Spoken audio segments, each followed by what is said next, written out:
نستعينه ونستغفره ونؤمن به ونتوكل عليه ونعوذ بالله من شرور أنفسنا ومن سيئات أعمالنا من يهده الله فلا مضل له ومن يضلله فلا هادي له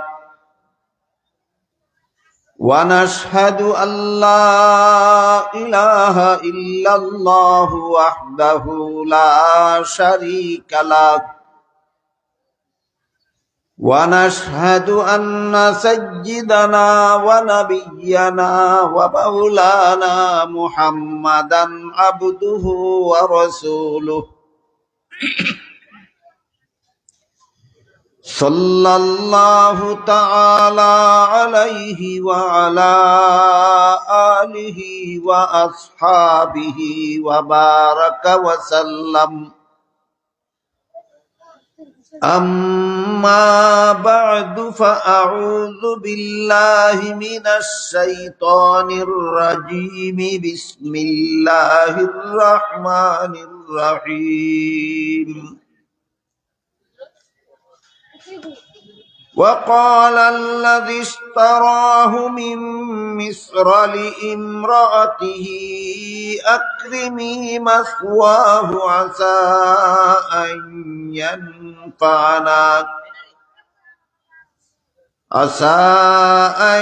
ينفعنا أو نتخذه ولدا وكذلك مكنا ليوسف في الأرض ولنعلمه من تأويل الأحاديث والله غالب على أمره ولكن أكثر الناس لا يعلمون بارك الله لنا ولكم في القرآن العظيم ونفعنا وإياكم بالآيات والذكر الحكيم শ্রদ্ধেয় সভাপতি হযরত উলামায়ে কেরাম, দূর দূরান্ত থেকে আগত সর্বস্তরের মুসলমান ভাইয়েরা আমার, আশপাশের বাড়িঘরে পর্দার আড়ালে বসা আমার মা ও বোনেরা, গত বৎসর সূরা ইউসুফের 21 নম্বর আয়াতের তাফসীর প্রসঙ্গে আলোচনা চলতেছিল। তাই আজকে আবারও আমি সেই 21 নম্বর আয়াত তিলাওয়াত করেছি। এই আয়াত প্রসঙ্গে গত বৎসর বলা হয়েছিল হযরত ইউসুফ আলাইহিস সালামকে তার বড় 10 ভাই মিশরের বাজারে নিয়ে তাদের খরিদা গুলাম বলে বিক্রি করে দিল। মিশরের প্রধানমন্ত্রী হযরত ইউসুফ আলাইহিস সালামকে অনেক চড়া মূল্যে কিনে নিল। এগুলি বিস্তারিত গত বছর আলোচনা হয়েছে। কিনে নিয়ে বাড়িতে গিয়ে তার স্ত্রীর নাম ছিল জুলাইখা। জুলাইখাকে দায়িত্ব দিয়ে বলল যে এই ছেলেটা যদিও আমি গোলাম জেনে বাজার থেকে কিনে এনেছি, কিন্তু তাকে তুমি গোলামের মতো আচরণ না করে সযত্নে লালন পালন করো, এতে এই ছেলেটা ভবিষ্যতে আমাদের উপকারে আসতে পারে। তারা নিঃসন্তান দম্পতি ছিল। মিশরের প্রধানমন্ত্রী এবং জুলেখার কোনো সন্তানাদি ছিল না।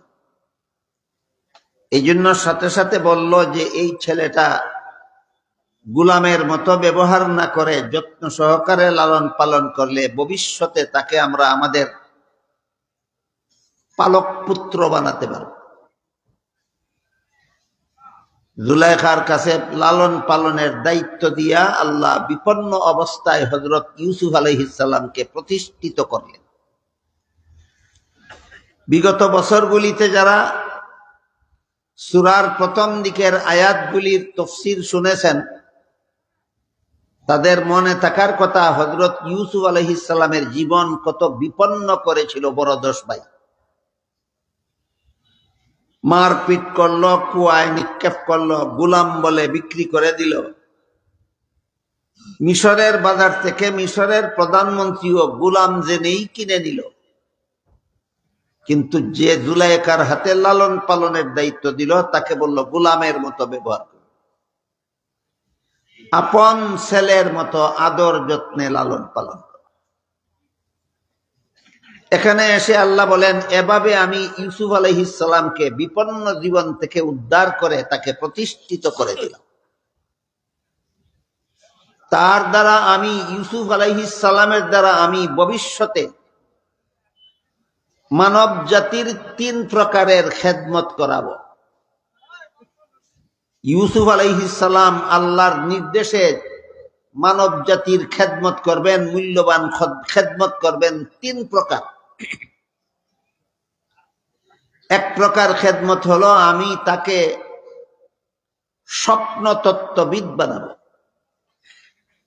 স্বপ্নের ব্যাখ্যা বিশ্লেষণ বিশেষভাবে বুঝার এবং প্রদান করার বিশেষ যোগ্যতা আমি ইউসুফকে দান করব, যেন যে কোনো মানুষ যে কোনো স্বপ্ন দেখলে তার স্বপ্নের ব্যাখ্যা যেন এই ইউসুফের কাছ থেকে জেনে নিতে পারে।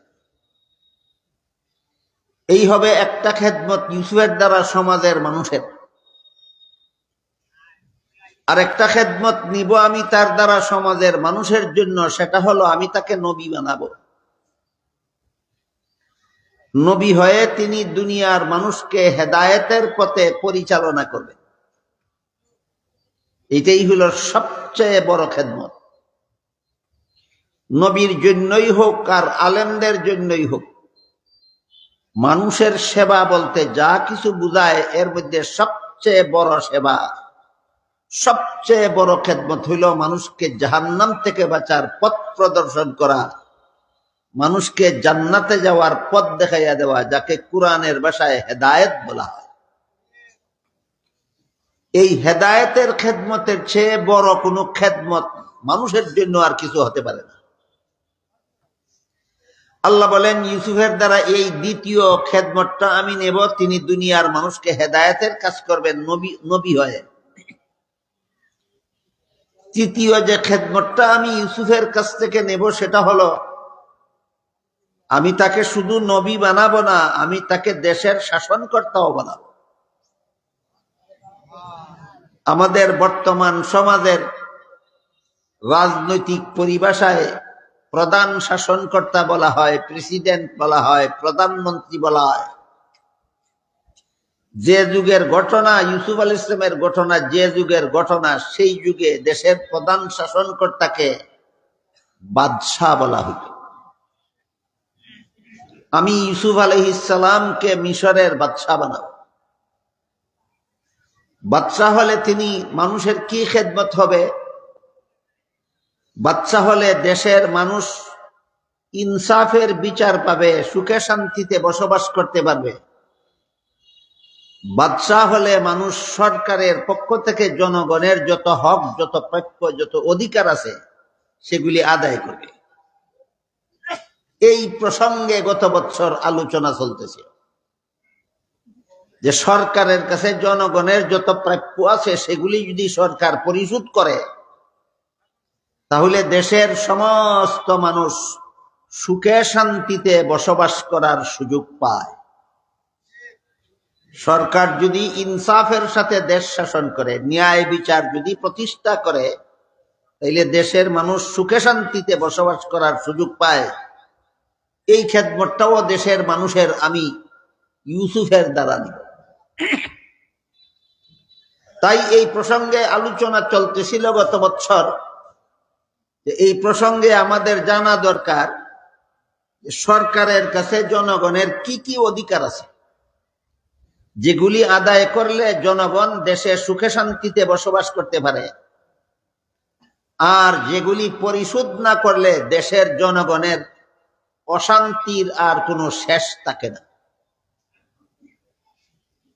গত বছর আমি আপনাদেরকে বলেছি এইগুলি হইল সর্বমোট মৌলিকভাবে সরকারের কাছে জনগণের 6টা অধিকার আছে।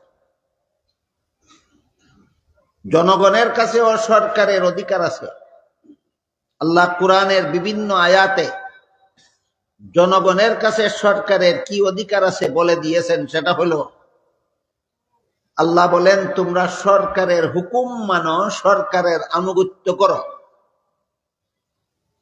জনগণ সরকারের হুকুম মেনে চলবে, এটা হলো জনগণের কাছে সরকারের অধিকার। কিন্তু জনগণ যে সরকারের হুকুম মানবে, সরকার যা ইচ্ছা তাই হুকুম করবে আর জনগণ মানবে, এই অধিকার সরকারের নাই। বরং হাদিস শরীফে রাসূল করিম সাল্লাল্লাহু আলাইহি ওয়াসাল্লাম বলে দিয়েছেন, লা তাআতা লিমাখলুকিন ফি মাসিয়াতিল খালিক। এর অর্থ হলো, যার হুকুম মানলে আল্লাহর হুকুম লঙ্ঘন হয়, তার হুকুম মানা যাবে না। তাহলে সরকারের যে হুকুম মানলে আল্লাহর হুকুম লঙ্ঘন হবে, এমন হুকুম দেওয়ার অধিকারই সরকারের নাই। এমন হুকুম দেওয়ার অধিকারই নেই। সরকার শুধু আল্লাহ যে সমস্ত বিধান দিয়েছেন সেগুলি জনগণের কাছে মধ্যে বাস্তবায়নের ব্যবস্থা করবে এবং নূতন নূতন যত সমস্যা জনগণের মধ্যে দেখা দিবে এইগুলির সমাধানের ব্যবস্থা করবে। কাজেই সরকারের যে অধিকার আছে, একটা অধিকার আছে জনগণের কাছে, তার হুকুম মানতে হবে। বুঝে থাকলে বলুন, আল্লাহ বিরোধী হুকুম দিলে না আল্লাহর হুকুমের অনুকূলে হুকুম দিলে? আল্লাহর হুকুমের অনুকূলে হুকুম দিলে। সরকারের কোন হুকুম এমন হতে পারে যে এই হুকুম আল্লাহ দিছেন না, কিন্তু সরকারের এই হুকুমটা আল্লাহর কোন হুকুমের বিরুদ্ধেও যায় না। হুকুমটা আল্লাহর দেওয়াও না, সরকারের দেওয়া। কিন্তু সরকারের হুকুমটা যদি আল্লাহর দেওয়া না হলেও যদি আল্লাহর কোন হুকুমের বিরোধী না হয়, সরকারের এমন হুকুম মানা সমস্ত জনগণের জন্য ওয়াজিব, সরকার যদি অমুসলমান হয়। সরকার যদি অমুসলমান। দুর্ভাগ্যবশত কোন মুসলমানের দেশের সরকার প্রধান যদি অমুসলমান সাব্যস্ত হয়ে যায় আর যদি এমন হুকুম দেয় যে হুকুম আল্লাহর হুকুমের বিরোধী নয়, তবে তার হুকুমটা যদি দেশের উন্নয়নমূলক হয়, জনকল্যাণমূলক হয়। অমুসলিম সরকার জনগণের জন্য এমন একটা হুকুম দিল যে হুকুমটা আল্লাহর হুকুমের বিরোধী নয়, বরং হুকুমটা দেশের উন্নয়নমূলক, জনগণের কল্যাণমূলক। এমন অমুসলমান সরকারের হুকুম মানাও মুসলমান জনগণের জন্য ওয়াজিব। যেমন আমি পৃথিবীর যত দেশে ভ্রমণ করেছি, সবগুলি দেশে দেখেছি সরকারি একটা আইন আছে, ট্রাফিক সিগন্যাল আইন। সড়কের মুড়ে মুড়ে কোন গাড়ি কোন দিকে যাবে না যাবে, চলবে না থামবে, এটা নির্দেশ দেওয়ার জন্য, সরকারি নির্দেশ দেওয়ার জন্য ট্রাফিক লাইট ফিট করা থাকে। সব দেশে একই আইন, যদি সবুজ বাতি জ্বলে তাহলে গাড়ি চলবে, আর যদি লাল বাতি জ্বলে তাহলে গাড়ি থামবে। এই আইন আমি যত দেশে দেখেছি, সব দেশের সরকারের একই আইন। সবুজ বাতি দেখলে গাড়ি চলবে, লাল বাতি দেখলে গাড়ি থামবে। বুঝে থাকলে বলেন, এটা কি আল্লাহর আইন না সরকারের আইন? আল্লাহর আইন না, এটা সরকারের আইন। কিন্তু সরকার কি আইনটা করলো খামখিয়ালি করিয়া? না, জনগণের ক্ষতিকারক না উপকারী? এটা জনগণের ক্ষতিকারক নয়, এটা সরকারের খামখেয়ালি আইনও না, আর জনগণের জন্য এটা ক্ষতিকারক না, বরং উপকারী। কি উপকার? এই আইন মেনে চললে রাস্তাতে অ্যাক্সিডেন্ট হওয়ার সম্ভাবনা খুবই কম। এই আইন মেনে চললে রাস্তায় অ্যাক্সিডেন্ট হওয়ার সম্ভাবনা শতকরা ৯৯% সম্ভাবনা থাকে না। সুতরাং এটা জনগণের কল্যাণের জন্য সরকার এই আইন করেছে। এটা যদি অমুসলিম সরকারেও করে তবুও মুসলমান জনগণের জন্য মেনে চলা ওয়াজিব। গেল সরকার, জনগণের কাছে সরকারের কি অধিকার এই ব্যাপারে সামান্য বিশ্লেষণ। জনগণের কাছে সরকারের অধিকার হলো জনগণ সরকারের বিধান মেনে চলতে হবে, আইন মেনে চলতে হবে, হুকুম মেনে চলতে হবে, দুইটা শর্ত সাপেক্ষে। ১ নম্বর শর্ত হইল সরকারের আইনটা যেন আল্লাহর আইনের বিরোধী না হয়। ১ নম্বর শর্ত কি? সরকারের আইনটা যেন আল্লাহর আইনের বিরোধী না হয়। ২ নম্বর শর্ত হইল সরকারের আইনটা যেন দেশের কল্যাণমুখী অথবা জনগণের, দেশের উন্নয়নমূলক অথবা জনগণের কল্যাণমূলক আইন যেন হয়। যদি খামখেয়ালি করে শয়তান সরকার কোনো আইন করে যেটা দেশের উপকারেরও কাজে লাগবে না, জনগণেরও কোনো মঙ্গল হবে না, এমন ফালতু আইন মেনে চলাও সরকারের জনগণের কাছে অধিকার নাই। যা মনে চায় তাই আইন করে দিল, জনগণ পালন করতে বাধ্য থাকবে, এমন বিধান ইসলামে নেই। বিষয়টা বোঝার জন্য আপনাদেরকে একটা গল্প বলি। দেশ শাসনের ব্যাপারটা, যেটাকে আমাদের বর্তমান দুনিয়ার পরিভাষায় রাজনীতি বলা হয়, দেশ শাসনের বিদ্যাটারে রাজনীতি শিক্ষা বলা হয়। খুব সোজা মনে করেন আপনারা, রাজনৈতিক বিদ্যা খুব সহজ মনে করেন আপনারা, অত্যন্ত কঠিন, অত্যন্ত কঠিন। আর কঠিন কথাগুলি সহজে উদাহরণের দ্বারা, গল্পের দ্বারা বুঝাইতে সহজ। জনগণের কাছে সরকারের একটা অধিকার আছে, সেটা হলো জনগণ সরকারের হুকুম মেনে চলবে। বিনা শর্তে না দুইটা শর্তে? ১ নম্বর শর্ত সরকারের হুকুম যেন আল্লাহর হুকুমের বিরোধী না হয়। ২ নম্বর শর্ত হলো সরকারের হুকুমটা যেন দেশের উন্নয়নমূলক অথবা জনগণের কল্যাণমূলক হয়। কিন্তু সরকারের হুকুম যদি খামখেয়ালি হয়, এই হুকুম মানা না মানার মধ্যে দেশের উন্নতির কোনো সম্পর্ক নাই, এই হুকুম মানা না মানার সাথে জনগণের কল্যাণের কোনো সম্পর্ক নাই, এমন ফালতু হুকুম যদি সরকার করে, এই সরকারের হুকুম মানতেও জনগণ বাধ্য নয়। এই বিষয়টা বোঝানোর জন্য একটা গল্প বলি। এক দেশও আসিল এক রাজা, রাজা মানে সরকার প্রধান। এক দেশও আসিল এক রাজা, রাজায় হুকুম দিল জল্লাদ বাহিনীরে যে আমার দেশে যত জন্তুর কান 4 আঙ্গুল থেকে বেশি লম্বা, সবগুলির কান কেটে ফেল। জল্লাদ বাহিনী ছড়াইয়া ছিটাইয়া গেল সারা দেশে। এই বাহিনীর নাম দিল কান কাটা জল্লাদ বাহিনী। বাহিনীর নাম কান কাটা বাহিনী। নাম কেন? এদের ডিউটি ওই কান কাটা। বলেন তো কোন জন্তুর কান কাটা? যার কান 4 আঙ্গুল থেকে বেশি লম্বা, যার কান 4 আঙ্গুল থেকে বেশি লম্বা। সংবাদ পেয়ে ভেড়ার পাল দেশ থেকে পলায়ন করার জন্য দল বেঁধে রওনা হইল। ভেড়ার পাল দেশ থেকে ভাগ্যে যাওয়ার জন্য রওনা হইল। রাস্তায় খরগোশের সাথে দেখা। খরগোশে ভেড়ার পালকে জিজ্ঞাসা করে, তোমরা কই যাও? ওই দেশ থেকে পলায়ন করতে যাই। কেন? কান কাটা জল্লাদ বাহিনীর ভয়। খরগোশে কয়, জল্লাদ বাহিনী তো যার কান 4 আঙ্গুল থেকে বেশি লম্বা তার কান কাটত, তোরার কান তো 2 আঙ্গুল না। মেরার কান দেখছেন আপনারা? আঙ্গুল। তোরার কান তো 2 আঙ্গুল না, তোরার কান তো কাটতো না। তোরা বাগজ কেন লাগে? আমার খান আদাত লম্বা, খরগোশের খান দেখছেন কেউ? আমার খান আদাত লম্বা, কাটলে আমারটা কাটবো, বাগলে আমি বাগতাম, তোরা বাগস কি জাল লাগে? কয় এটা বুঝছো না? বলে না, এই সরকারের বাহিনী এত বড় দান্দাল, আগে কান কাটে এরপরে মাফে, আগে কাটে পরে মাফে।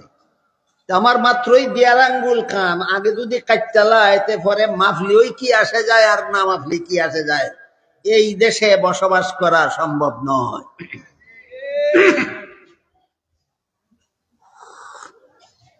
এই ধরনের ফালতু আইন জারি করার মতো কোন সরকার যদি কোনো দেশের গদিতে চড়ে বসে, এই সরকারের নাম ফালতু সরকার। ফালতু সরকারের অধিকার নাই জনগণের কাছে এই দাবি করা যে তোমরা আমার হুকুম মেনে চলো। এই কারণে আল্লাহর বিধান মতো জনগণের কাছে সরকারের পাওনাটা কি এবং এই পাওনা পাওয়ার জন্য শর্তগুলি কি, এগুলি আমাদের জানা দরকার, বোঝা দরকার, জীবনভর মনে রাখা দরকার। আমি দেখছি অনেক বড় বড় রাজনৈতিক নেতা, অনেক রাজনীতি করতে করতে আমরা দেশ ফাইকা গেছি, রাজনীতি করতে করতে ফাইকা গেছি। জনগণের সরকারের অধিকারটা কি, এর জন্য শর্ত কি কি কিছু জানে না। সরকারের কাছে জনগণের কি কি অধিকার, গুড়ার ডিম একটাও জানে না। কিন্তু তিনি একজন পলিটিক্যাল লিডার। কি লিডার? Political leader. বুঝে থাকতে বলেন আমাদের দেশে ফালতু রাজনীতিও চলে কিনা? জানে না সরকারের কি পাওনা জনগণের কাছে, জানে না জনগণের কি পাওনা সরকার কাছে। হেও রাজনৈতিক নেতা, এর রাজনীতি কি সফল রাজনীতি না ফালতু রাজনীতি? ফালতু রাজনীতি। আপনাদের কি ফালতু রাজনীতিবিদদের থেকে সতর্ক হওয়ার দরকার নাই? এই জন্য আমি মনে করি বিষয়গুলি পরিষ্কারভাবে আপনাদের সামনে আলোচনা করা দরকার। আল্লাহ পাক রব্বুল আলামিন পবিত্র কোরআনের এক আয়াতে বলেন, ইয়া আইয়ুহাল্লাযীনা আমানু আতিউল্লাহ ওয়া আতিউর রাসূল ওয়া উলিল আমরি মিনকুম। এর অর্থ হলো, হে ঈমানদারগণ, তোমরা হুকুম মানো আল্লাহর আর হুকুম মানো রাসূলের, তারপরে হুকুম মানো সমাধানদাতাগণের। 3 নম্বরে কার? সমাধানদাতাগণের। তাফসীরের কিতাবে লেখছেন এখানে সমাধানদাতাগণ বলতে আল্লাহ কাদের বুঝাইলেন? এই প্রশ্নের জবাবটা একটু লম্বা। এই প্রশ্নের জবাবটা একটু লম্বা, একটু সামান্য কিছু আপনাদের শুনে।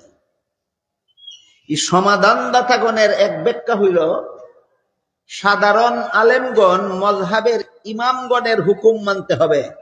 এখানে মযহাবের ইমামগণই হইলেন সাধারণ আলিমগণের জন্য সমাধানদাতা।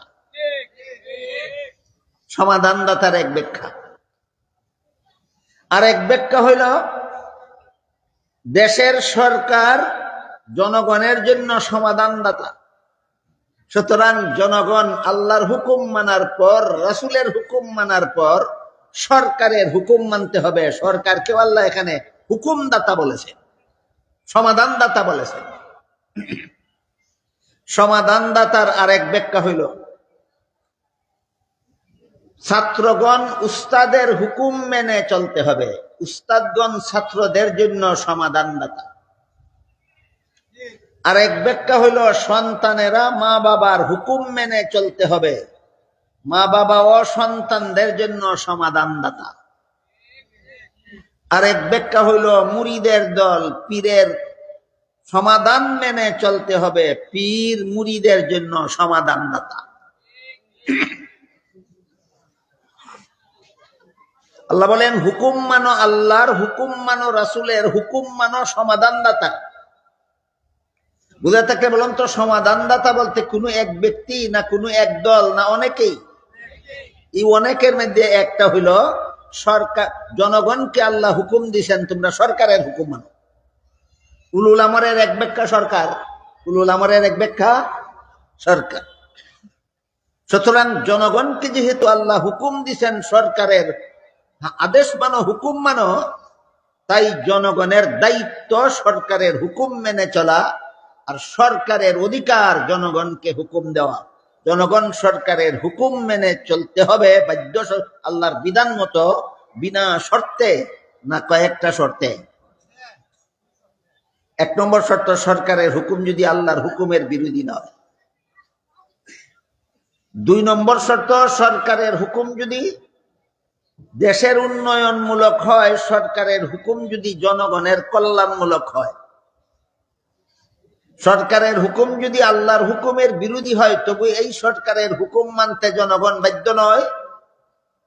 সরকারের হুকুম যদি দেশের উন্নয়নমূলক না হয়, জনগণের কল্যাণমূলক না হয়, সরকারের ওই কানকাটার দেশের রাজার মতো ফালতু হুকুম যদি দেয়, এই ফালতু সরকারের হুকুম মানা জনগণের দায়িত্ব নয়। গেল সরকারের কাছে জনগণের অধিকার হুকুম মানা,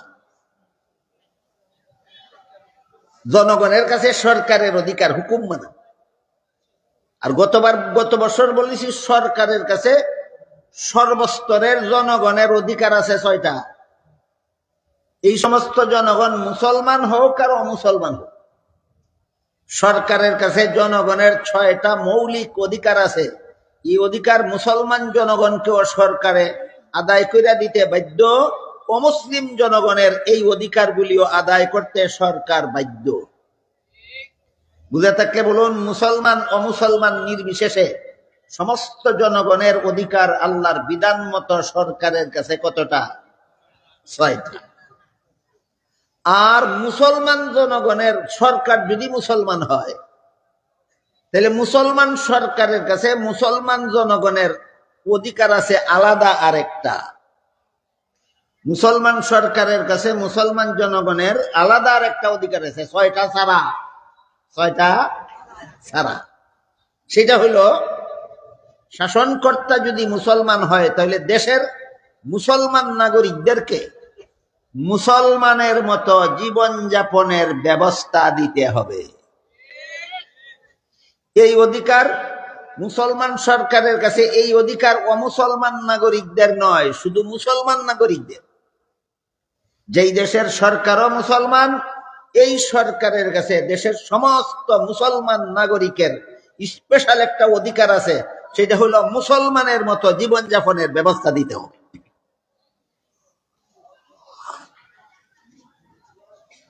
আর মুসলমান অমুসলমান নির্বিশেষে আল্লাহর বিধান মতে সরকারের কাছে অধিকার আছে কটা? 6টা। গত বছর বলেছি। 1 নম্বর অধিকার হলো সমস্ত জনগণের খাদ্য পাওয়ার ব্যবস্থা করা।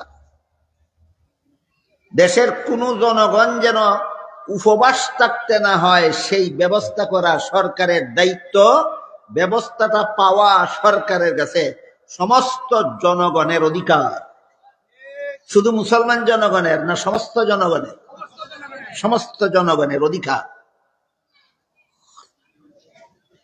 1 নম্বরে খাদ্য, 2 নম্বরে বস্ত্র, 3 নম্বরে শিক্ষা, 4 নম্বরে স্বাস্থ্য, 5 নম্বরে বাসস্থান, 6 নম্বরে নিরাপত্তা।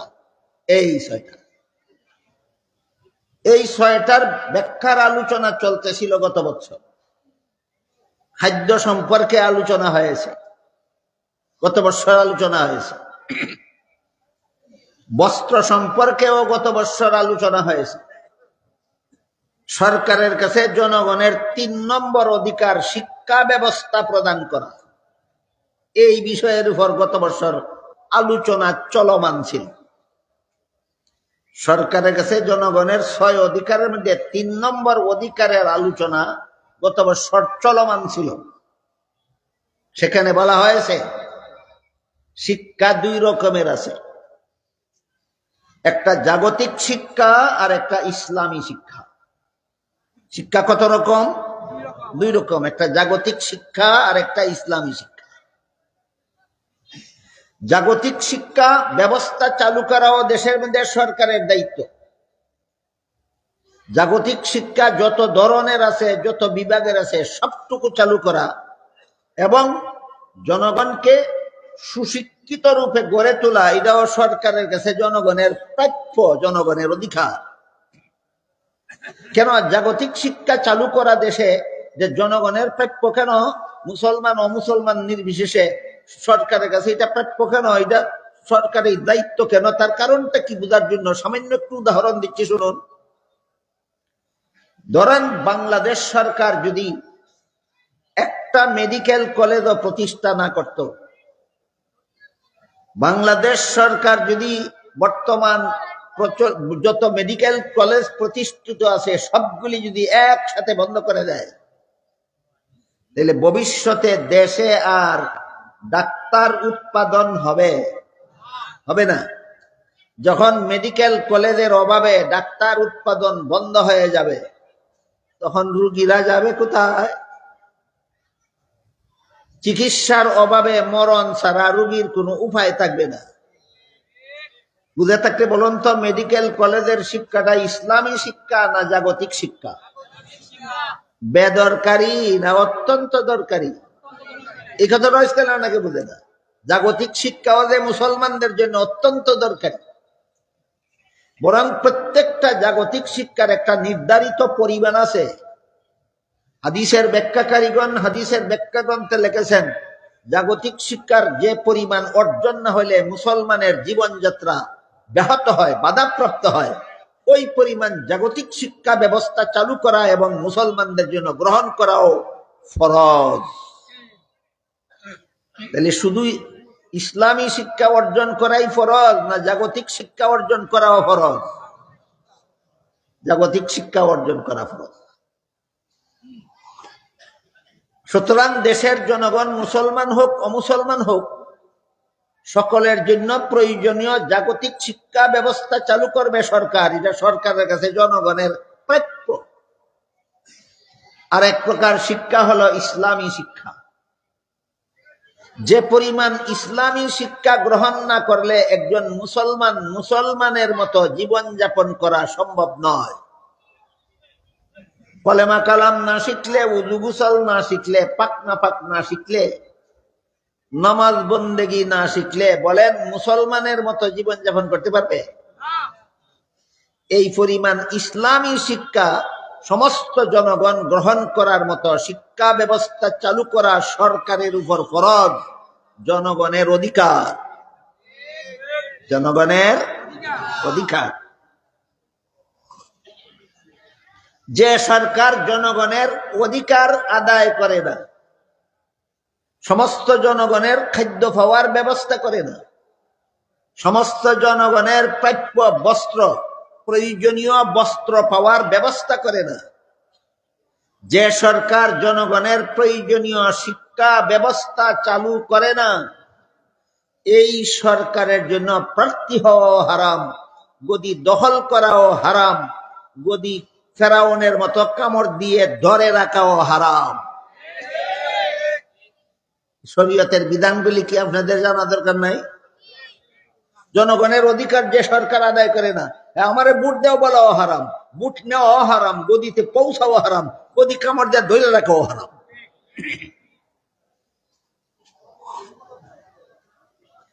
ইসলামী শিক্ষা আলোচনা গত বছর হয়েছে। ইসলামী শিক্ষার প্রধান তিনটা স্তর আছে। একটা হলো প্রাথমিক স্তরের ইসলামী শিক্ষা, একটা হলো মাধ্যমিক স্তরের ইসলামী শিক্ষা, একটা হলো উচ্চতর ইসলামী শিক্ষা। গত বছরের কথা যাদের মনে নাই তারা একটু দয়া করে বলুন, আজকের কথা বুঝে থাকলে। ইসলামী শিক্ষার প্রধান স্তর কটা? তিনটা। প্রাথমিক, মাধ্যমিক, উচ্চতর। প্রাথমিক, মাধ্যমিক, উচ্চতর। প্রাথমিক শিক্ষার পরিমাণ কত? যে শিক্ষা গ্রহণ না করলে মুসলমানের মতো জীবনযাপন করা যায় না।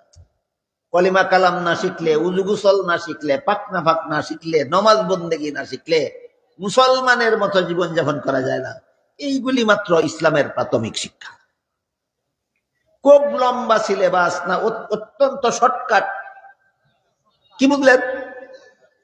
কলেমা কালাম শিখতে কতদিন লাগে? উজুর 4 ফরজ শিখতে কতদিন লাগে? 7 কারণে উজু ভাঙ্গে শিখতে কতদিন লাগে? আমার তো মনে হয় এখানে আপনারা যারা বসা আছেন, কেউ যদি আপনাদের একজন একজন করে দাঁড় করাইয়া জিজ্ঞাসা করে কত কারণে উযু ভাঙ্গে, কারণগুলি কি কি, আমার মনে হয় সকলেই বলতে পারবেন না, সকলেই বলতে পারবেন না। তাহলে যে পরিমাণ শিক্ষা, ইসলামী শিক্ষা অর্জন করা আপনার জন্য ফরজ ছিল, আপনি অর্জন করেননি। আপনিও একটা হারাম কাজ করলেন, কত কারণে উযু ভাঙ্গে শিখলেন না, এটা আপনিও একটা হারাম কাজ করলেন। আর সরকারও আপনারে কত কাজে উযু ভাঙ্গে শিখাইলো না, সরকারও আর একটা হারাম কাজ করলো। তাফসীর তো শুনবো এই জন্যই, আমার জীবনের কোন কাজ হালাল আর কোন কাজ হারাম সেটা বোঝার জন্য। বুঝার পরে যে সমস্ত হারাম কাজে আমি লিপ্ত ছিলাম সেগুলি ছেড়ে দেওয়ার জন্য, যে সমস্ত ফরজ কাজ আমার লঙ্ঘন হচ্ছিল সেগুলি পালন করার জন্যই তো তাফসীর জন্য। এই হইল ইসলামের প্রাথমিক শিক্ষার পরিমাণ।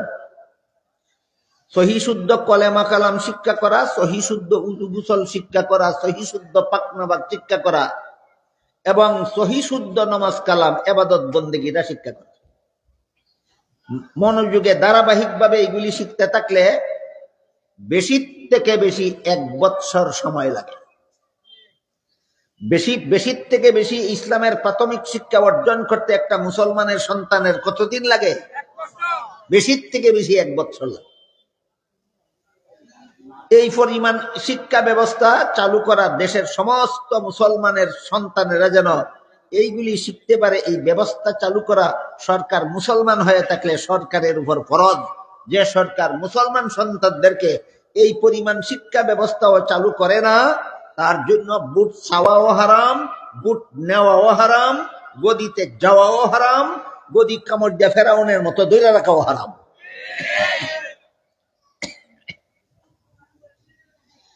গেল প্রাথমিক শিক্ষার পরিমাণ কত। এবার ইসলামের মাধ্যমিক শিক্ষার পরিমাণ কত। যে পরিমাণ ইসলামী শিক্ষা গ্রহণ করলে মাদ্রাসার পাঠ্য কিতাবগুলি পড়াবার যোগ্যতা অর্জন হয়, মাদ্রাসার পাঠ্য কিতাবগুলি পড়াবার যোগ্যতা অর্জন হয় যে পরিমাণ ইসলামী শিক্ষা গ্রহণ করলে, ইসলামী শিক্ষার মাধ্যমিক স্তর, ইসলামী শিক্ষার মাধ্যমিক স্তর। এই পরিমাণ মেধা শক্তি সব মুসলমানের মাথায় থাকে না। মাদ্রাসার সব কিতাব পড়াইবার মতো যোগ্যতা অর্জন করার মেধা শক্তি সব মুসলমানের মাথায় থাকে না। সব মুসলমানের এগুলি অর্জন করার সময়ও থাকে না, সুযোগও থাকে না, যোগ্যতাও থাকে না। এই জন্য ইসলামের মাধ্যমিক শিক্ষা অর্জন করা সমস্ত মুসলমানদের জন্য ফরজ নয়। যারা বুঝে, যারা সময় আছে, যারা সুযোগ আছে, তাদের জন্য ফরজ। কথা বুঝে থাকলে বলেন তো, ইসলামের মাধ্যমিক শিক্ষা অর্জন করা কি সব মুসলমানের জন্য ফরজ? কিছু মুসলমানের জন্য।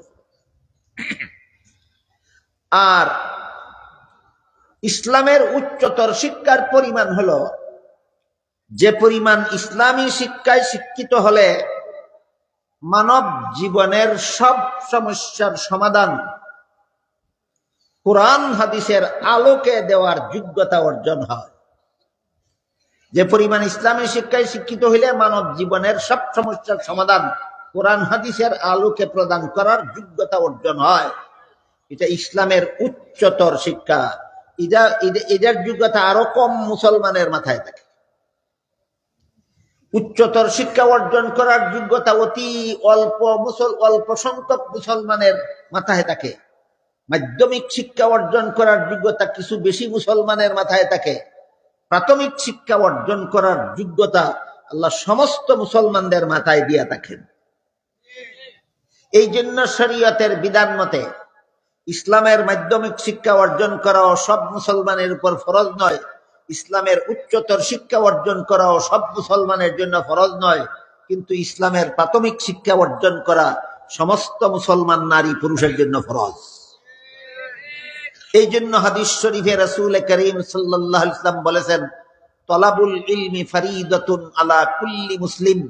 এই ইসলামের প্রাথমিক শিক্ষা সম্পর্কে রাসূল কথাটা বলেছেন, এর মর্ম হলো ইসলামের প্রাথমিক শিক্ষা অর্জন করা সমস্ত মুসলমান ছেলেমেয়ের জন্য ফরজ। এই প্রাথমিক শিক্ষা ব্যবস্থা সকল মুসলমান নাগরিকের জন্য সার্বজনীন শিক্ষা ব্যবস্থা প্রদান করা মুসলমান সরকারের দায়িত্ব। সার্বজনীন প্রাথমিক ইসলামী শিক্ষা ব্যবস্থা পাওয়া মুসলমান সরকারের কাছে জনগণের অধিকার। সরকারের কাছে মুসলমান জনগণের অধিকার। প্রত্যেকটা মুসলমানের ছেলে মেয়ে যেন ইসলামের প্রাথমিক শিক্ষায় শিক্ষিত হতে পারে, এমন একটা শিক্ষা ব্যবস্থা দেশে চালু করা সরকারের উপর ফরজ এবং জনগণের অধিকার সরকারের কাছে। এটা হলো ছয় অধিকারের 3 নম্বর। সরকারের কাছে সমস্ত জনগণের অধিকার সর্বমোট কটা? 1 নম্বর খাদ্য ব্যবস্থা প্রদান করা সমস্ত জনগণের, 2 নম্বর বস্ত্র ব্যবস্থা প্রদান করা, 3 নম্বর শিক্ষা ব্যবস্থা চালু করা। এই যে 3 নম্বর। 4 নম্বর হইল চিকিৎসা ব্যবস্থা। দেশের যে কোনো নাগরিক যে কোনো সময় যে কোনো রোগে আক্রান্ত হলে সুস্থ না হওয়া পর্যন্ত তার পরিপূর্ণ চিকিৎসার ব্যবস্থা প্রদান করা সরকারের দায়িত্ব। সরকারের কাছে চিকিৎসা ব্যবস্থা পাওয়া জনগণের অধিকার। সরকারের কাছে চিকিৎসা ব্যবস্থা পাওয়া জনগণের অধিকার। যদি দেশের কোনো জনগণকে সরকার চিকিৎসা ব্যবস্থা প্রদান করে না, এমন সরকারের বুট ছাওয়াও হারাম, বুট গ্রহণ করাও হারাম, গদিতে বসাও হারাম, গদি কামড়ে ধরে রাখাও হারাম। তাহলে আমাদের দেশে যে সমস্ত বড় বড় রাজনৈতিক নেতারা রাজনীতি করে, হালাল হারাম জানে বুঝা করে না? গুড়াড্ডি মজা নেয় না? রাজনীতি কেমনে করলে হালাল হয় আর কেমনে করলে হারাম হয়? রাজনীতির কোনো হালাল হারাম নাই। আল্লাহ ইউসুফ আলাইহিস সালামের দ্বারা রাজ্য পরিচালনা করাবেন। রাজ্য পরিচালনার নীতির নাম হইতো রাজনীতি। রাজ্য মানি দেশ, রাজ্য পরিচালনার নীতির নাম রাজনীতি। এটা আরবি ভাষায় সিয়াসত বলা হয়, ইংলিশে বলে পলিটিক্স। আমার একদিন একজনে জিজ্ঞাসা করে, কয় হুজুর পলিটিক্স এর ডেফিনেশন জানেন? আমি কইলাম আমি নন পলিটিক্যাল ম্যান, আমি রাজনৈতিক ব্যক্তি না, আমার ডেফিনেশনের কি দরকার? শিক্ষা রাখেন, কাজে লাগবে। তাহলে রাজনীতির সংজ্ঞা কি? বর্তমান বিশ্বের রাজনীতির সংজ্ঞা হইল টিক্সের উপর টিক্স, তার উপর ডাবল টিক্স, তার নাম পলিটিক্স। পলিটিক্সের ডেফিনেশন টিক্সের উপর টিক্স, তার উপর ডাবল টিক্স, তার নাম পলিটিক্স। এমন পলিটিক্স হালাল না হারাম, এই কথাটা আপনাদের জানা দরকার। টিক্স মার্কা রাজনীতি হারাম, টিক্স মার্কা রাজনীতি হারাম, সরল রাজনীতি হালাল। গেল শিক্ষা ব্যবস্থা, খাদ্য ব্যবস্থা, বস্ত্র ব্যবস্থা, শিক্ষা ব্যবস্থা। 4 নম্বর অধিকার হইল যে সরকারের কাছে জনগণের চিকিৎসা ব্যবস্থা। আমার কথা বুঝে থাকলে বলেন, সরকারের কাছে জনগণের দেশের কতজন রোগীর চিকিৎসা ব্যবস্থা পাওয়ার অধিকার আছে? 2-4 জনে সবার কইছেন, তাইলে আবার বলতে হবে আমার।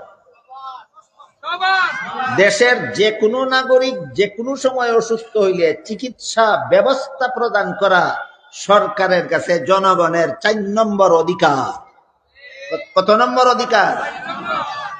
যারা দেয় না এরা রাজনীতি হালাল না হারাম? বুট ছাওয়া হালাল না হারাম? গদি দখল করা হালাল না হারাম? ফেরাউনের মতো গদি কামড় দিয়ে ধইরা রাখা হালাল না হারাম? এইগুলি আপনাদের বোঝা দরকার। মানা না মানা যার যার ব্যাপার, বলা না বলা আমাদের দায়িত্ব, মানা না মানা আপনাদের কাজ। আমি যদি বলি না, কিয়ামতের দিন আল্লাহ আমারে জিজ্ঞাসা করবে, এত লোকে বৈশা বৈশা শুনছিল, তুই বলছিলে না কেন? আর আপনারা যদি মানেন না, তাহলে আমারে আল্লাহ কিয়ামতের দিন জিজ্ঞাসা করবে না এরা মানলো না কেন? আমারে জিজ্ঞাসা করবেন তুই বললে না কেন, আর আপনাদেরকে জিজ্ঞাসা করবেন আপনারা মানলেন না কেন। আমি আমার জান বাঁচানির চিন্তাতে আছি, আপনারা যার যার জান বাঁচানির চিন্তার থাকেন। বলা না বলা আমার কাজ, আর মানা না মানা আপনাদের কাজ। কত নম্বর গেল? 4 নম্বর। 5 নম্বর বাসস্থান। প্রতিটি নাগরিকের বসবাস উপযোগী বাড়িঘরের ব্যবস্থা করে দেওয়া সরকারের দায়িত্ব, পাওয়া জনগণের অধিকার। পাওয়া জনগণের অধিকার।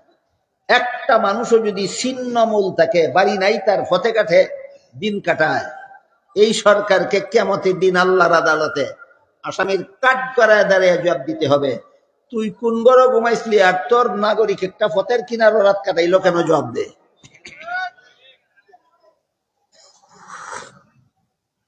এটার নাম হয় বাসস্থান। দেশের সমস্ত জনগণের বাসস্থানের ব্যবস্থা দেওয়া সরকারের দায়িত্ব, এবং সরকারের কাছে এটা হইল জনগণের কত নম্বর অধিকার? শুধু মুসলমান জনগণের, সমস্ত নাগরিকের, সমস্ত নাগরিকের। 5 নম্বর অধিকার। 6 নম্বর অধিকার হইল নিরাপত্তা। নিরাপত্তা 2 ধরনের আছে। বাইরের শত্রুর হামলার থেকে দেশের জনগণকে নিরাপত্তা দেওয়া, এটাও সরকারের দায়িত্ব। আর হলো দেশের ভিতরে বসবাসকারী পরস্পরকে যেন জুলুম, অত্যাচার, অন্যায়, অবিচার করতে না পারে, কেউ যেন অন্যায় ভাবে কাউকে কষ্ট দিতে না পারে, কেউ যেন অন্যায় ভাবে কারো ধন সম্পদ আত্মসাৎ করতে না পারে, এই ব্যাপারে নিরাপত্তা দেওয়াও সরকারের কাছে জনগণের অধিকার। তাহলে নিরাপত্তা কত প্রকার হইল? একটা হলো বাহিরের, দেশের বাইরের হামলার থেকে জনগণকে নিরাপত্তা দেওয়া, আর একটা হইল দেশের জনগণের মধ্যে পরস্পরের সাথে যেন কেউ অন্যায়, অবিচার, অত্যাচার, জুলুম, নির্যাতন করতে না পারে, এই ব্যাপারে নিরাপত্তা দেওয়া। বাইরের শত্রুর থেকে নিরাপত্তা দেওয়ার ব্যবস্থা হইল প্রতিরক্ষা, শক্তিশালী প্রতিরক্ষা বাহিনী গঠন করা। বুঝেন কি কথা আপনারা আমার? আমি আগে কিছু, বিষয়টা তো একটু কঠিন হওয়া সত্ত্বেও বিস্তারিত আমার বলার দরকার কেন মনে করতেছি, কারণ আজকাল আপনাদেরকে বোঝানো হয় ইসলামে রাজনীতি নাই, রাজনীতিতে ইসলাম নাই।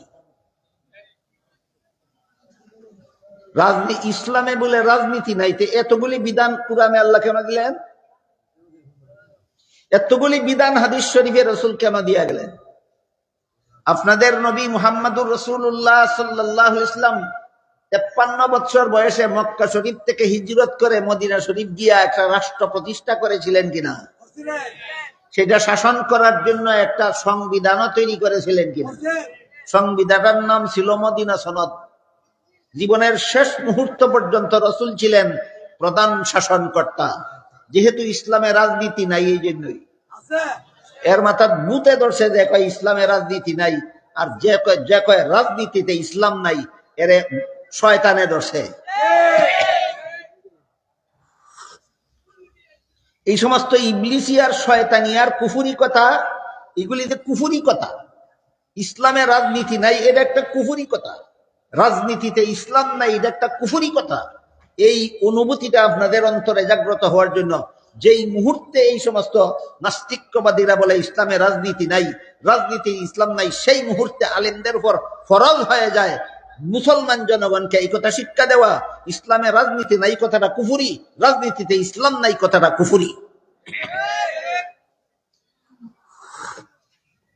কেন বলে ইসলামে রাজনীতি নাই? আমি ইনশাআল্লাহ আপনাদেরকে বলব। গোপন রহস্য আছে, গুমর ফাঁক করে দিতে চায়। এই তথাকথিত রাজনীতিবিদরা ইসলামে রাজনীতি নাই কেন বলে, রাজনীতিতে ইসলাম নাই কেন বলে? বলেন এমনি না, বিরাট গুমর আছে, বিরাট রহস্য আছে। সেই রহস্য আপনাদের না জানা থাকার কারণে আপনাদেরকে কুফুরি গুলি গিলাইতে পারে, কয় ইসলামে কোনো রাজনীতি নাই।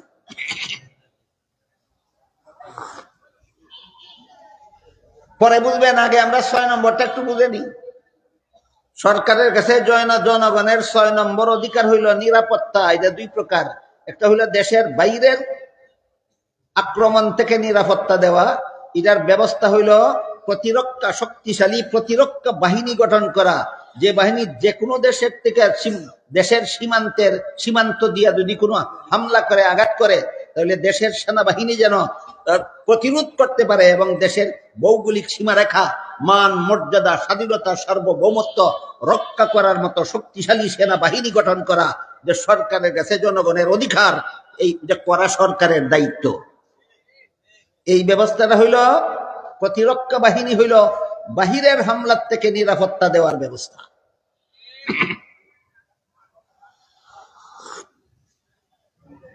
আর একটা হলো ভিতরে, দেশের ভিতরে যারা যারা বসবাস করে এরা যেন একজনের সাথে একজনকে আরেকজনে অন্যায়ভাবে হামলা করতে না পারে, এরা যেন একজনকে আরেকজনে অন্যায়ভাবে অবিচার করতে না পারে, কষ্ট দিতে না পারে, জুলুম অত্যাচার করতে না পারে, মারামারি কাটাকাটি দাঙ্গা হাঙ্গামা করতে না পারে, এই ব্যাপারে নিরাপত্তা। তাহলে নিরাপত্তা দুই রকম হইল, একটা বাইরের থেকে আগত নিরাপত্তা আর একটা আভ্যন্তরীণ নিরাপত্তা।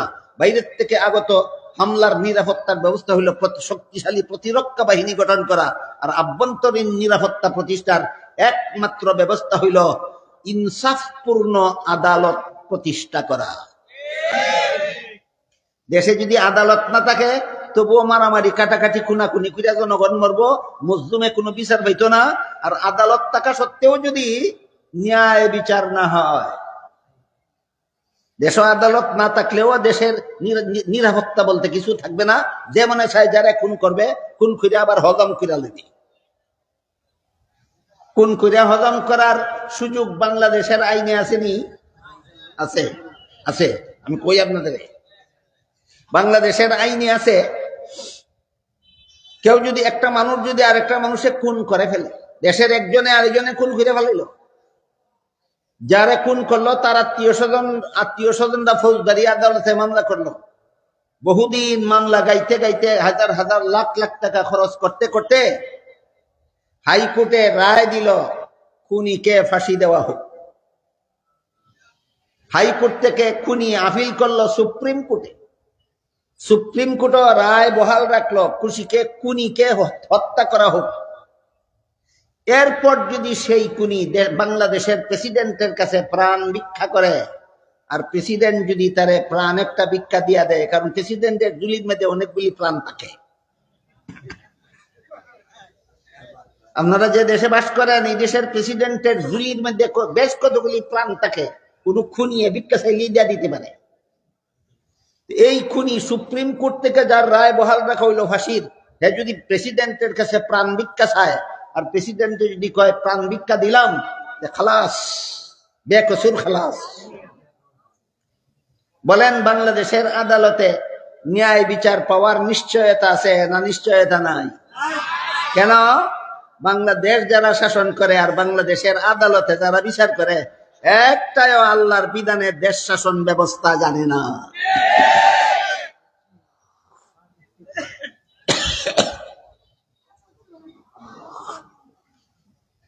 আল্লাহ পাক রব্বুল আলামিন কুরআনে বলেন, ওয়ালাকুম ফিল কিসাসি হায়াতুন ইয়া উলিল আলবাব।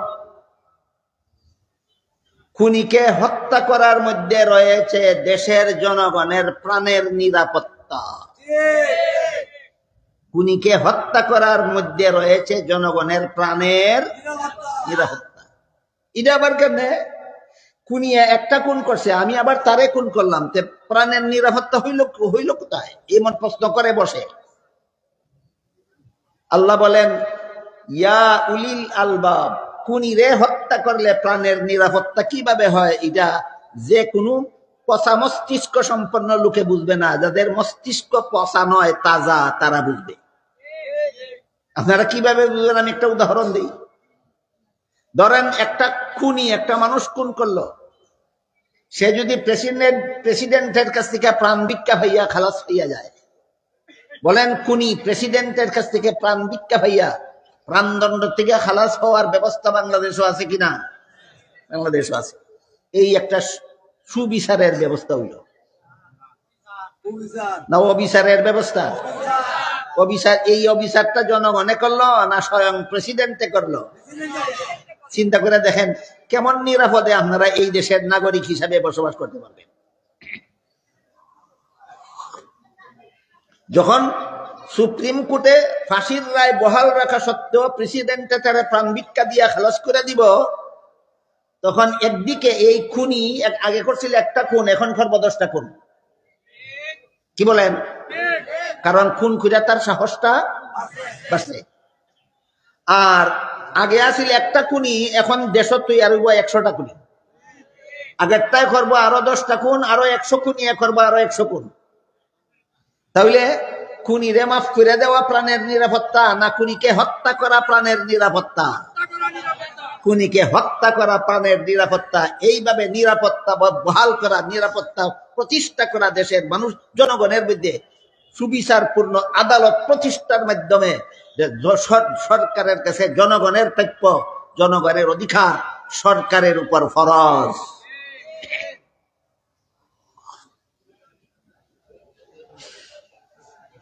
বুঝে থাকলে এবার বলেন, সরকারের কাছে জনগণের মৌলিক প্রাপ্য কটা আছে? 6টা।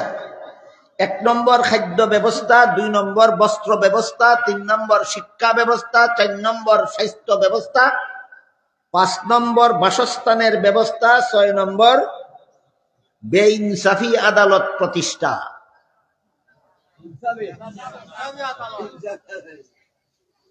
6 নম্বর বেইনসাফি আদালত প্রতিষ্ঠা না ইনসাফের আদালত?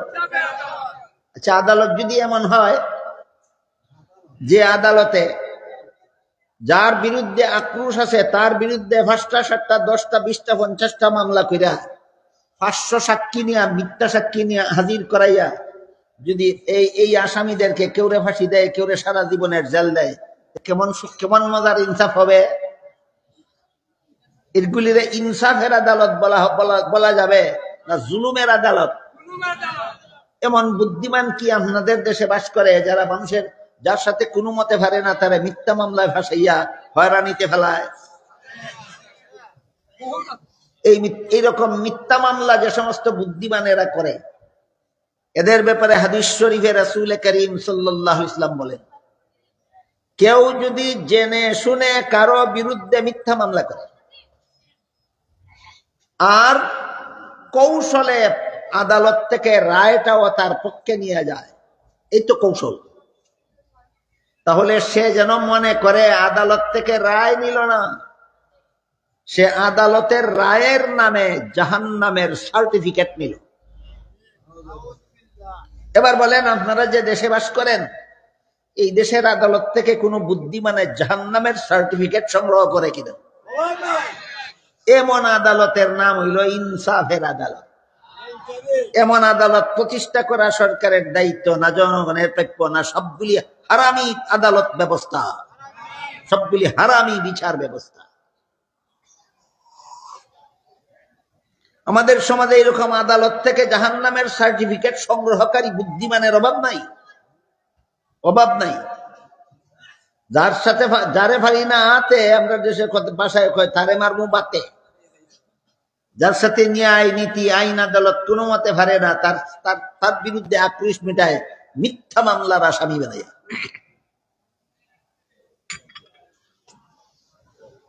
এবার আমরা বোঝার চেষ্টা করব, এই সমস্ত অপকর্ম রাজনীতির নামে, দেশ শাসনের নামে, নির্বাচনের নামে, জনগণের এই স্বয় অধিকার নিয়ে সিনিমিনি খেলা তামসা করা কেন হয়?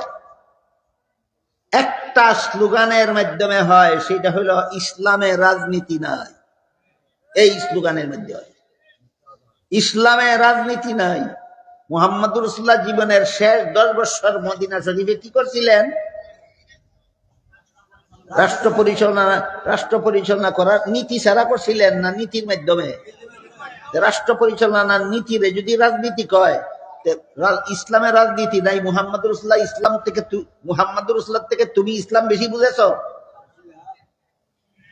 এই কথাগুলি কেন বলে? এবার আমরা একটু বোঝার চেষ্টা করি, কেন রাজনীতিতে ইসলাম নাই বলে আর ইসলামের রাজনীতি নাই কেন বলে? এর পিছনে বিরাট রহস্য আছে এবং এর একটা ঐতিহাসিক তথ্য আছে। আমি আপনাদেরকে অবগত করতে চাই, যেন আপনাদেরকে আর কোনোদিন এই সমস্ত ফালতু রাজনীতিবিদরা যেন আপনাদের চোখে ধুলা পড়া দিতে না পারে। আজ থেকে প্রায় 300 বছর আগের কাহিনী।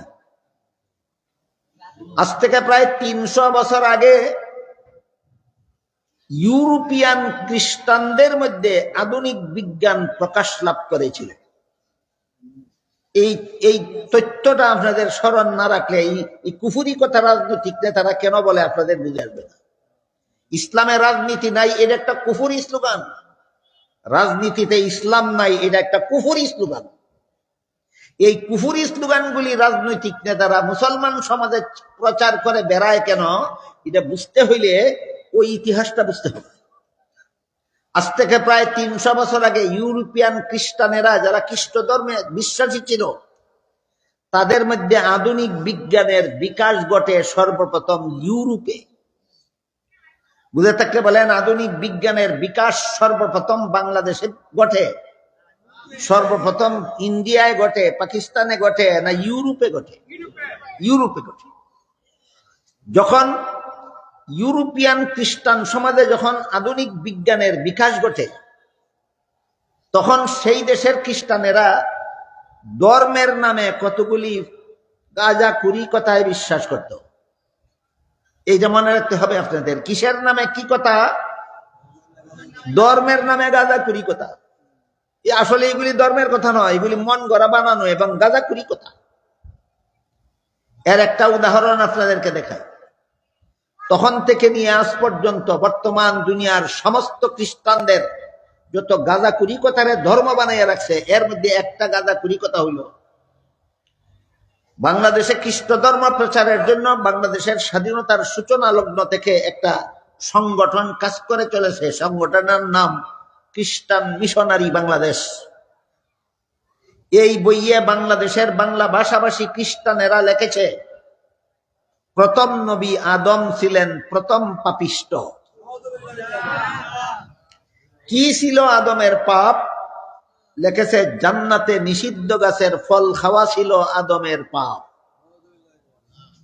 মুফাসসিরিনে কেরাম তাফসীরের কিতাবে এর দাঁত ভাঙ্গা জবাব লিখেছেন, জান্নাতে নিষিদ্ধ গাছের ফল খাওয়া আদমের ভুলবশত ছিল, পাপ ছিল না। এর দুইটা জবাব, খ্রিস্টানদের এই ভ্রান্ত মতবাদের দুইটা জবাব আজকের মতো আপনাদের শুনে তাফসীরের কিতাবে লেখা আছে। একটা জবাব হইল, মানুষের কোনো কাজে সওয়াব হয়, কোনো কাজে গুনাহ হয় দুনিয়ার জীবনে, জান্নাতি জীবনের কোনো কাজে সওয়াব নাই, গুনাহ নেই। এবার বলেন, আদম নিষিদ্ধ গাছের ফল খেয়েছিলেন কোন জীবনে? এর সাথে সওয়াবেরও কোনো সম্পর্ক নাই, গুনারও কোনো সম্পর্ক নেই। সুতরাং খ্রিস্টানেরা আদমকে পাপিষ্ট সাব্যস্ত করার জন্য যেই ঘটনা দিয়া দলিল দিল, ঘটনা সত্য না মিথ্যা? সুতরাং এটা ধর্মের নামে একটা গাঁজাখুরি কথা। 2 নম্বর জব, দুনিয়ার জীবনেও কেউ যদি আল্লাহর নিষেধের কথা ভুলে গিয়ে নিষেধ লঙ্ঘন করে, তাহলে দুনিয়াতেও গুনাহ হয় না। যেমন রোজাদারকে আল্লাহ নিষেধ করেছেন সূর্য ডুবার আগে খানা পিনা করো না, কিন্তু রোজাদার যদি নিজের রোজার কথা ভুলে গিয়ে খানা পিনা করেই ফেলে, জানা থাকলে বলুন কি পরিমাণ গুনাহ হয়? কেন গুনাহ হইল না? নিষেধ তো লঙ্ঘন হইল ভুলে। আল্লাহ বলেন, নাসিয়া আদম, আদম ভুলে গেল। তুমি ভুললে গেলে গুনাহ হয় না, তোমার বাবার বাবার বাবা 14 গোষ্ঠীর বাবা আদমে ভুললে গেলে গুনাহ হয়। তুই বেটা নবী চিনছস কই আর কোরআন শিখছস কই?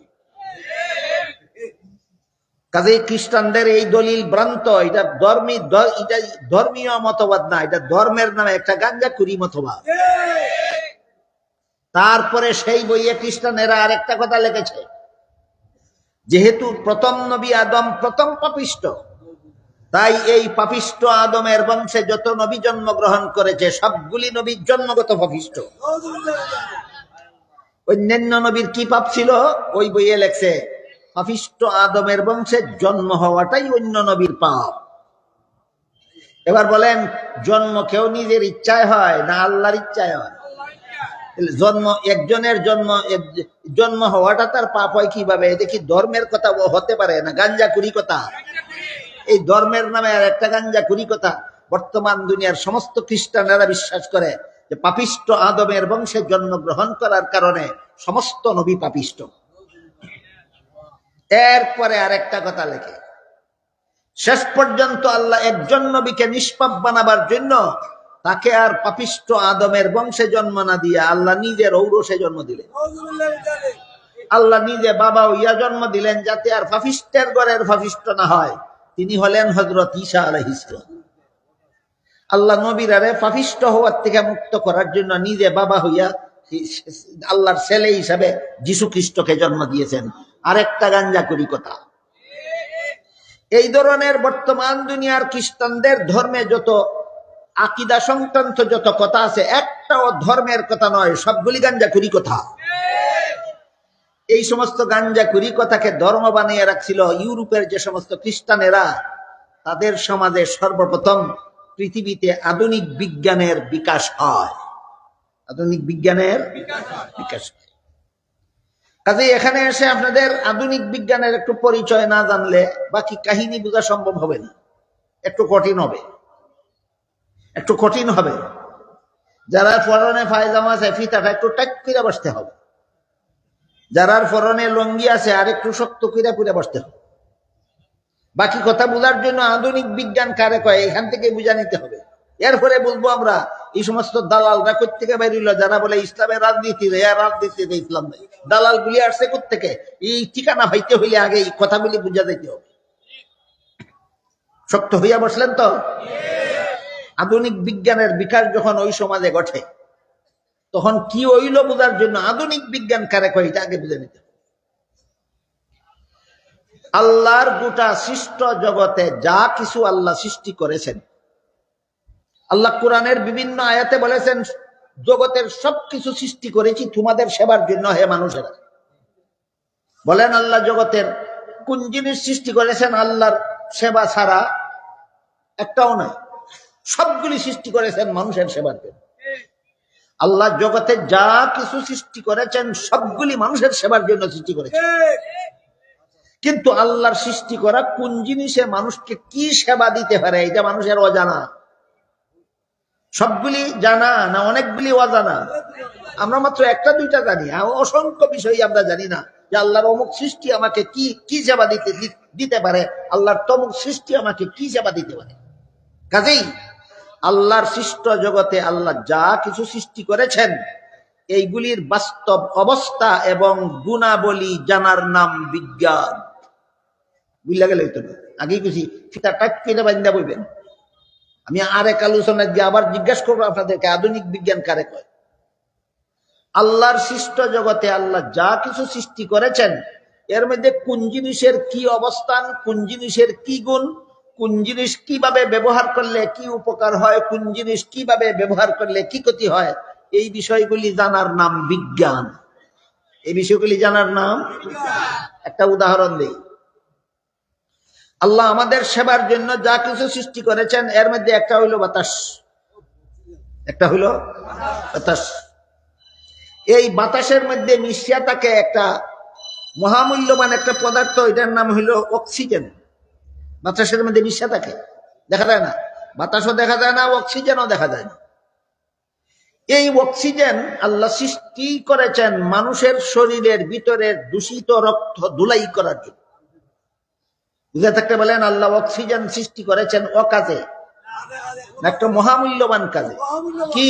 তোমার শরীরের দূষিত রক্ত ধুলাই কিরা রিফাইন করতো, যার লাগে আল্লাহ অক্সিজেন তৈরি করেছেন, সৃষ্টি করেছেন, বাতাসের সাথে মিশে থাকে। এরপরে আল্লাহ যেদিন থেকে আপনি জন্ম হয়েছে সেদিন থেকে আপনি মরণের দিন পর্যন্ত আপনার নাক দিয়া ইচ্ছায় হোক অনিচ্ছায় হোক আল্লাহ একটা বাতাস চালু করে দিয়েছেন। জাগ্রত অবস্থায় হয়তো নিজের ইচ্ছায় শ্বাস প্রশ্বাস টানেন, ঘুমন্ত অবস্থায় নাক দিয়ে বাতাস ঢুকে আর বাইরে হয়, আপনার ইচ্ছায় না অনিচ্ছায়? কেটা বের করে? এই সিস্টেম আল্লাহ চালু করছে। আল্লাহর হুকুমে আপনার নাক দিয়ে ঘুমন্ত অবস্থায় শ্বাস ঢুকে আর বাইরে হয়। দূষিত রক্ত হৃৎপিণ্ডের চাপে, একাংশের চাপে দূষিত রক্ত ফুসফুসের ভিতরে গিয়া ওই অক্সিজেনের অপেক্ষা করে। শ্বাস দিয়া যখন বাতাস টানলাম, বাতাসের সাথে মিশ্রিত অক্সিজেন ফুসফুসের ভিতরে গিয়া দূষিত রক্ত ধুলাই করে, ধুলাই করিয়া রক্তটারে আবার পিওর করিয়া ফুসফুসের দ্বিতীয় অংশের দ্বারা সমস্ত শরীরে সাপ্লাই দেয়। সাবানের পানি দিয়া ময়লা কাপড় ধুইলে যেমন ভাবে সাবানের পানি ময়লা যুক্ত হইয়া যায়, ঠিক তেমনি ভাবে ফুসফুসের ভিতরে অক্সিজেনের দ্বারা দূষিত রক্ত ধুলাই হলে পরে এটা আর অক্সিজেন থাকে না, এটা কার্বন ডাই অক্সাইড নামের একটা দূষিত পদার্থে পরিণত হইয়া যায়। এই কথাটা বোঝার জন্য একটা সহজ উদাহরণ নেই। আমরা দৈনন্দিন জীবনে ধরেন দৈনিক আপনি 5 গ্লাস পানি পান করেন, কথার কথা 5 গ্লাস পানি একজন বয়স্ক মানুষের জন্য যথেষ্ট না, তারপরও বোঝার জন্য বলতেছি। আপনি দৈনিক 5 গ্লাস পানি পান করেন, পেশাব করেন 3 বার, একটা কথার কথা। আপনার ভিতরে ঢুকলো ফানি অবস্থায়, বাইরে ফানি অবস্থায় না পেশাব হইয়া? যেমন ভাবে আমার দেহের মধ্যে পানি অবস্থায় ঢুকে পেশাব হইয়া বাইর হয়, পানি ঢুকে পেশাব হইয়া বাইর হয়, ঠিক তেমনি ভাবে আবার নাকের শ্বাস প্রশ্বাসের সাথে অক্সিজেন ঢুকে কার্বন ডাই অক্সাইড হইয়া বাইর হয়, অক্সিজেন ঢুকে কার্বন ডাই অক্সাইড হইয়া বাইর হয়। নাকের টানি সময় অক্সিজেন ঢুকে আর ফালাই সময় অক্সিজেন বাইর হয়, নাকটা ময়লা হইয়া বাইর হয়। এই ময়লাটারে আধুনিক বিজ্ঞানের ভাষায় কয় কার্বন ডাই অক্সাইড। তাহলে বাতাস আপনার কি খেদমত করতেছে? বাতাস কতদিন পরে পরে আপনাদের খেদমত করে? বাতাস প্রতিটি সেকেন্ডে সেকেন্ডে আপনার খেদমত করে, প্রতিটি সেকেন্ডে সেকেন্ডে খেদমত করে। এই খেদমত, কোন খেদমতটা বাতাসে করে, এটা মানুষ জানতে পেরেছে আধুনিক বিজ্ঞানের অবদানে। মানুষ জানতে পারছে কোন বিজ্ঞানের অবদানে? আধুনিক বিজ্ঞানের অবদানে। আমি কি আপনাদেরকে বুঝাতে পারলাম বিজ্ঞান কারে কয়? বিজ্ঞান আল্লাহর জগতে যা কিছু আছে এগুলির অবস্থান এবং গুণাবলী জানার নাম বিজ্ঞান। এটা প্রথমত 2 প্রকার। এক প্রকার বিজ্ঞানের নাম আধুনিক বিজ্ঞান, আর এক প্রকার বিজ্ঞানের নাম পারলৌকিক বিজ্ঞান। আধুনিক বিজ্ঞান অর্জন করার হাতিয়ার মানুষের মেধাশক্তি, আর পারলৌকিক বিজ্ঞান অর্জন করার একমাত্র হাতিয়ার কোরআন আর হাদিস। বুঝা থাকলে বলেন আধুনিক বিজ্ঞান অর্জন করার হাতিয়ার কি? মেধাশক্তি।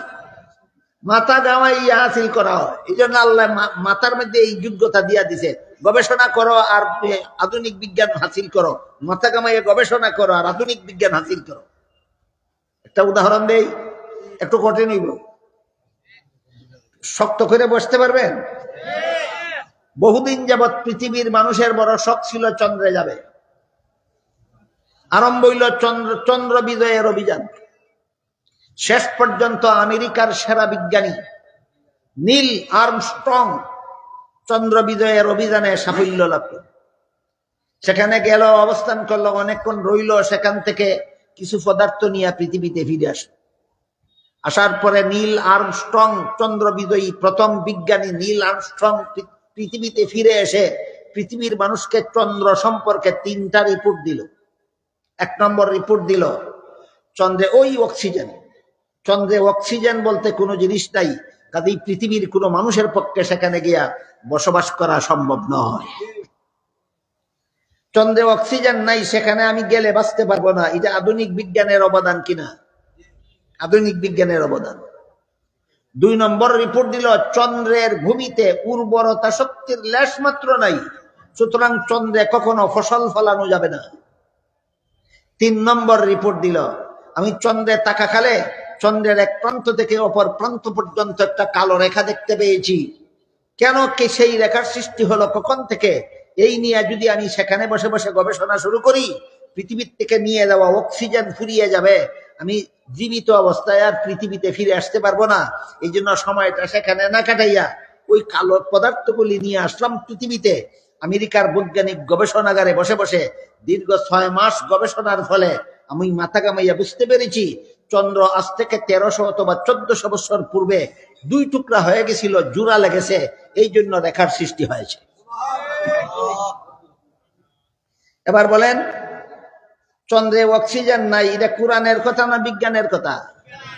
চন্দ্রে উর্বরতা শক্তি নাই, এটা কোরআনের কথা না বিজ্ঞানের কথা?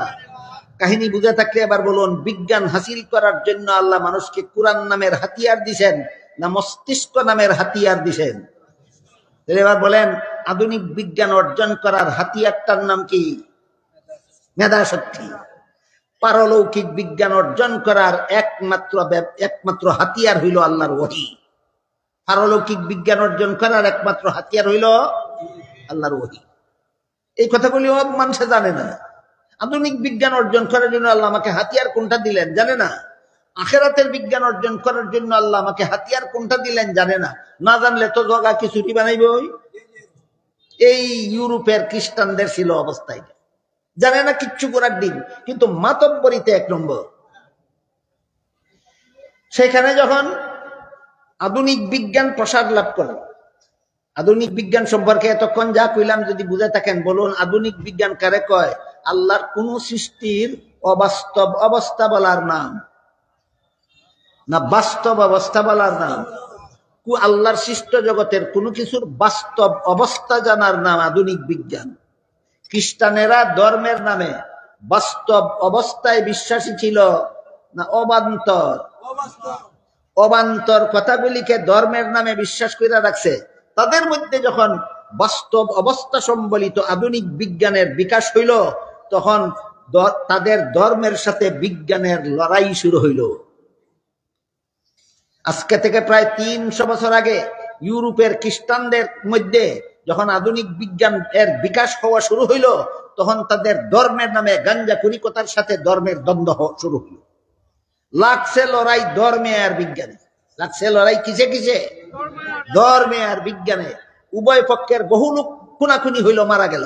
অনেককে জীবন্ত অবস্থায় পুরাইয়া মারা হইল এই বিজ্ঞান এবং ধর্মের লড়াইয়ের কারণে। এমত অবস্থায় একদল খ্রিস্টান ধর্মকে সমূলে অবিশ্বাস করে নাস্তিক হয়ে গেল, আর একদল খ্রিস্টান বিজ্ঞানকে সমূলে অস্বীকার করে বৈরাগী হয়ে গেল। কথা বুঝেন? যখন ধর্মের নামে গাঞ্জা কুরিকতার সাথে বিজ্ঞানের সংঘর্ষ শুরু হইল, মারামারি খুনাখুনি কাটাকাটি শুরু হইল, এই অবস্থা দেখে একদল খ্রিস্টান ধর্মকে সমূলে অবিশ্বাস করে নাস্তিক হয়ে গেল, আর একদল খ্রিস্টান বিজ্ঞানকে সমূলে অস্বীকার করিয়া বৈরাগী হইয়া গেল। বিজ্ঞান টিজ্ঞান কিছু মানি না, ধর্মের প্রচলিত কথা কোনোদিন ছাড়ব না। তাহলে কাহিনী বুঝে থাকলে বলেন, আধুনিক বিজ্ঞানের লড়াই হয়েছে বাস্তব সত্য ধর্মের সাথে না ধর্মের নামে গাঁজা কুরিকতার সাথে? যেই ধর্মের বিধান গাঁজা কুরিকতা নয়, বাস্তব, এই ধর্মের সাথে বিজ্ঞানের লড়াই হবে না বিজ্ঞান ধর্মের গোলামি করবে? বুঝেন নাই মনে হয়? যেখানে ধর্মের নামে গাঞ্জা কুরিকতা, সেইখানে ধর্মের সাথে বিজ্ঞানের লড়াই হয়েছে। কারণ বিজ্ঞানে তো গাঞ্জা কুরিকতা কয় না, বাস্তব অবস্থার কথা কয়, ওইসে লড়াই। কিন্তু যে ধর্মে গাঞ্জা কুরিকতা নাই, যে ধর্মে বাস্তব কথা আছে, সেই ধর্মে কি বাস্তব বিজ্ঞান এর কি ধর্মের সাথে লড়াই হতে পারে? না, বিজ্ঞান ধর্মের সেবক হতে পারে। এবার কেমনে সেবক হয় উদাহরণ দিই শুনুন। এই যে বললাম আপনার নাকি দিয়ে অক্সিজেন ঢুকে আর কার্বন ডাই অক্সাইড দিয়ে বাইর হয়, অক্সিজেন ঢুকে কার্বন ডাই অক্সাইড দিয়ে বাইর হয়। বলেন তো আপনার ফেলিত নিঃশ্বাসের সাথে ভালো জিনিস বাইর হয় না খারাপ জিনিস বাইর হয়? এবার শুনেন আপনার ধর্ম কি বলে। আপনার ধর্মের নবী মুহাম্মদুর রাসূলুল্লাহ সাল্লাল্লাহু আলাইহি ওয়াসাল্লাম বলেন, যখন পানি পান করো, যখন শরবত পান করো, যখন দুধ পান করো, যখন পানীয় কোনো কিছু পান করো, তখন নাকের নিঃশ্বাসটা গ্লাসের ভিতরে ছেড়ো না, সাবধান।